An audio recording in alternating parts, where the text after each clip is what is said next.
Baik, bismillahirrahmanirrahim. Assalamualaikum warahmatullahi wabarakatuh. Alhamdulillah, pada kesempatan hari ini saya akan menyampaikan mengenai studi case terkait dengan permasalahan yang ada di sekitar saya.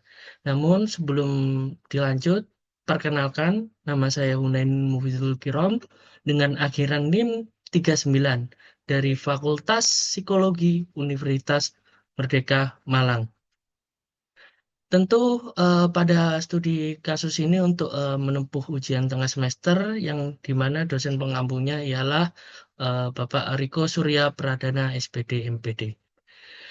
Studi kasus yang saya angkat di lingkungan sekitar yakni dengan judul Dinamika Kepemimpinan dan Fragmentasi Sosial di Blok Perumahan Panorama Garden. Nah, tentu agenda di sini pasti terkait dengan latar belakang masalah itu sendiri, kemudian identifikasi masalah, alternatif kebijakan, usulan kebijakan, serta rencana tindakan. Nah, di latar belakang permasalahan ini, kita disajikan bahwasanya perumahan Panorama Garden ini ialah hakikatnya sebuah perumahan yang mana dari penduduk warga yang terbagi dari beberapa blok. Dan adapun juga sebuah komunitas yang terdiri dari blok itu sendiri dengan masing-masing blok dipimpin oleh ketua yang berbeda. Nah, kondisi ini memberikan sebuah gambaran kompleks tentang dinamika kepemimpinan lokal yang berkembang secara mandiri di setiap blok, meskipun berada dalam satu lingkungan perumahan yang sama.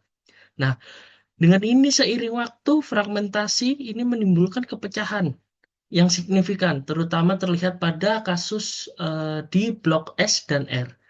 Keberadaan ketua-ketua blok yang terpisah membuat pengelolaan komunitas menjadi kurang terintegrasi dan berdampak pada kohesi sosial warga, di mana ketegangan yang muncul bukan hanya soal perebutan kekuasaan, tetapi juga mencerminkan perbedaan kepentingan dan pandangan mengenai tata kelola komunitas. Nah, melihat dari latar belakang ini, permasalahan ini juga erat kaitannya dengan karakteristik kepemimpinan yang cenderung individualistis, konflik interpersonal, dan ketidakmampuan dalam membangun konsensus yang inklusif. Fenomena tersebut mengindikasikan perlunya studi mendalam untuk memahami bagaimana dinamika psikologis dan sosial dari para tokoh tersebut serta komunitas berpengaruh pada fragmentasi tersebut. Nah, terkait dengan identifikasi masalah pada sebelumnya yang sudah saya jelaskan pada latar belakang, yang paling menonjol di sini ialah fragmentasi kepemimpinan dalam komunitas, kedua ketidakstabilan politik lokal, kemudian yang ketiga kurangnya konsensus dan kesepemahaman, dan yang terakhir di sini dominasi sikap individualis. Nah, kita next di fragmentasi kepemimpinan dalam komunitas. Tentu di dalam perumahan pada Rapat Garden ini, struktur kepemimpinan yang terpisah pada setiap blok menyebabkan kurangnya koordinasi dan integrasi dalam pengelolaan warga. Kondisi ini menimbulkan fragmentasi sosial yang menghambat terciptanya sinergi antara blok-blok dalam perumahan. Fragmentasi ini berdampak negatif terhadap efektivitas penyelenggaraan kegiatan sosial, kesamaan, dan pelayanan masyarakat di lingkungan perumahan. Selanjutnya di sini ialah ketidakstabilan politik lokal, yang mana usaha salah satu tokoh atau pelaku di situ untuk memperoleh posisi ketua paguyuban umum mengalami kegagalan, kekecewaan yang mana menyelimuti pada dirinya mendorong langkah memecah blok S dan F dengan tujuan memperkuat dukungan politik secara parsial. Nah, tentu di sini upaya ini justru menimbulkan perpecahan dan konflik antar warga, memperburuk keadaan komunitas dan mengurangi rasa persatuan di antara penghuni perumahan. Dan yang ketiga di sini kurangnya konsensus dan kesepemahaman yang mana perpecahan yang muncul di antara blok-blok tidak hanya bersifat struktural, tetapi juga mencerminkan ketidaksepakatan dalam terkait visi kepemimpinan dan pengelolaan komunitas. Tidak adanya kesamaan persepsi mengenai tata kelola paguyuban umum memperumit upaya penyatuan kembali dan penetapan kebijakan bersama yang dapat diterima oleh seluruh warga. Yang terakhir di sini pada identifikasi masalah yakni dominasi sikap individualis. Nah, bahwasanya tindakan pemecahan blok oleh tokoh tertentu mencerminkan pola kepemimpinan yang bersifat individualistik dan sulit menerima mekanisme kolaborasi. Sikap ini mengurangi peluang terbangunnya kepemimpinan kolektif yang inklusif dan mendukung kesejahteraan sosial bersama. Mari kita dengarkan salah satu sesi wawancara dengan pemilik toko.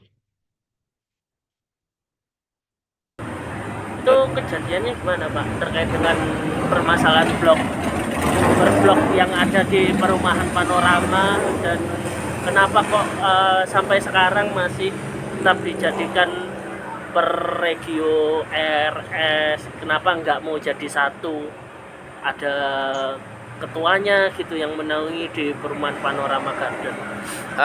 Gini ya Mas Han, kalau masalah itu dulu itu waktu itu udah gabung Blok S itu semuanya udah gabung semua, dan gara-gara pecah itu soalnya namanya Pak Aris itu menyalonkan diri sebagai ketua paguyuban umum atau ketua paguyuban besar, dan dia kalah. Akhirnya dia kalah, dia itu diambil jabatan RT-nya di Blok S saja. Dan di Blok S juga itu dia kalah juga, pemilihan ketua paguyuban Blok S saja kalah. Apalagi dan ketua paguyuban umum kalah juga. Akhirnya dia frustasi, pusing, dan dia mecah belah pihak Blok S, digabungan yang di belakang itu digabungan dengan Blok R, supaya dia bisa menaik jabatan menjadi ketua paguyuban Blok S sama R yang terpecah. Akhirnya kalah juga, dan sampai sekarang itu akhirnya Blok S itu terpecah gara-gara itu. Jadi sekarang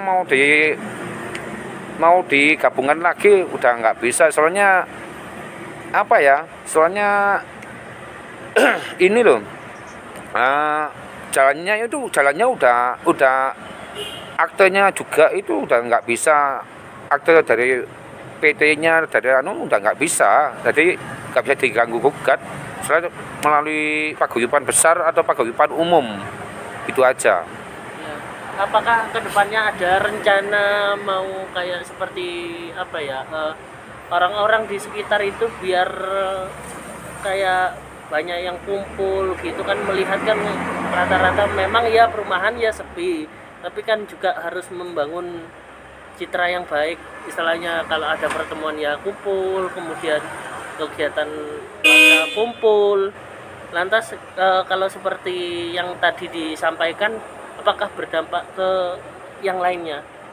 Kalau itu kemungkinan bisa. Ini udah ada perkumpulan namanya arisan paguyuban umum atau paguyuban besar. Jadi seluruh Panorama itu ada arisan. Tapi yang datang cuma sedikit, nggak banyak. Seluruh Panorama nggak datang, cuma sedikit aja. Padahal udah dibuatkan arisan seluruh paguyuban Panorama besar atau umum seluruhnya. Tapi ya namanya orang sibuk atau gimana, atau namanya orang awam apa gimana, takut orang apa gimana nggak tahu, makanya agak sepi-sepi aja ya, dimaklumi aja lah.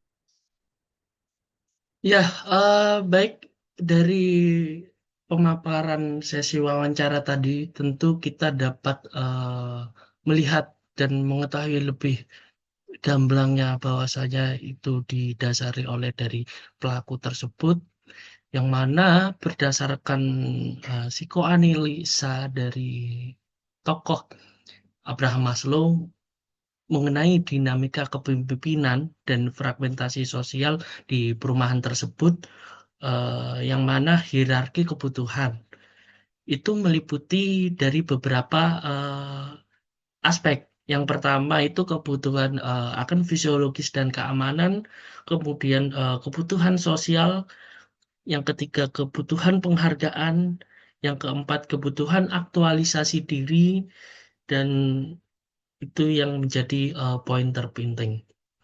Nah, untuk dari usulan kebijakan, kemudian alternatif kebijakan hingga rencana tindakan melihat dari case permasalahan sebelumnya, bahwasanya ini perlu diadakannya penguatan komunikasi dan kolaborasi.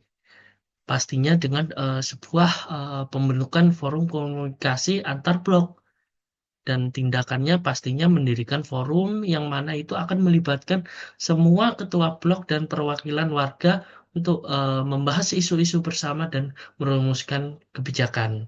Dan yang kedua, alternatifnya ini ialah pelatihan kepemimpinan dan manajemen komunitas. Nah, tindakannya pastinya mengadakan pelatihan bagi ketua blok dan tokoh masyarakat penting tentang kepemimpinan itu sendiri, yang mana itu bisa nantinya efektif dan dapat memanajemen konflik itu sendiri. Dan selanjutnya di sini ialah penyusunan dan revitalisasi struktur organisasi, yang mana kebijakan ini tentu akan membuat sebuah penyusunan rencana kerja bersama. Dan tindakannya pasti akan membuat sebuah program-program atau rencana kerja yang mana nantinya itu melibatkan semua blok dan kegiatan sosial dan pengembangan lingkungan. Selanjutnya, terkait dengan revitalisasi struktur paguyuban umum. Nah, pada revitalisasi ini tentu tindakannya akan melakukan evaluasi dan pemilihan ketua paguyuban yang transparan dan inklusif. Selanjutnya ialah pemberdayaan masyarakat, di mana kebijakan ini nantinya program pemberdayaan masyarakat diiringi dengan tindakan mengenai pengembangan program yang melibatkan warga dan pengambilan keputusan akan pelaksanaan kegiatan itu sendiri. Dan yang selanjutnya ini ialah kegiatan sosial dan budaya. Nah, kegiatan sosial dan budaya ini tentu memberikan peran penting yang mana nanti mempengaruhi tindakan yang akan dikerjakan bersama mengenai kegiatan pengadaan kegiatan sosial dan budaya yang melibatkan seluruh warga seperti pengajian rutinan atau festival ataupun olahraga dan lain sebagainya.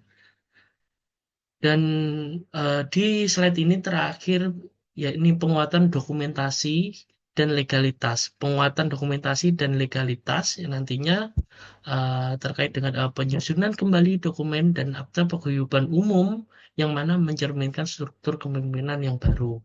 Kemudian pastinya ada monitoring dan evaluasi. Dan dengan adanya monitoring dan evaluasi ini nanti memberikan sebuah tindakan membentuk tim untuk menilai efektivitas kebijakan dan program yang dilaksanakan. Hal ini tentu juga akan diiringi oleh dari tokoh-tokoh yang lebih senior, ibaratnya yang lebih sepuh seperti itu, untuk terlibat di dalam kegiatan antar blok itu sendiri.